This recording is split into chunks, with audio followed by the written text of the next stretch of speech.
Balak naguluhan, pagdumot. Sa imong kasing-kasing ayaw gayud papuy-a ang pagdumot. Kaysa atong kinabuhi usa kini sa makadaot. Ang pagdumot mo'y naghatag sa tunghuna-huna ug gubot. Ipatigbabaw ta ang gugma. Kay kitang tanan ning kalibutan lumalabay ra.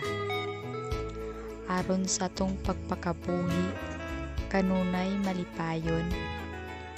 Nga dili kita makabungat sa masakit nga mga pulong. Dili nato tagdon ang taong kanunay gitaray pagadauton. Kay kana sila wa nay kalipay sa ilang kaugalingon.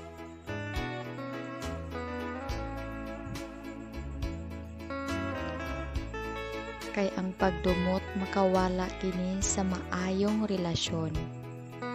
Kay moumay mo patigbabaw sa ilang kasing-kasing ang ilang pagkamahitason. Ang pagdumot sa tong kasing-kasing ato kining pagawadon. Aron kita kahimut-an ngadto sa labawtang makagagahom.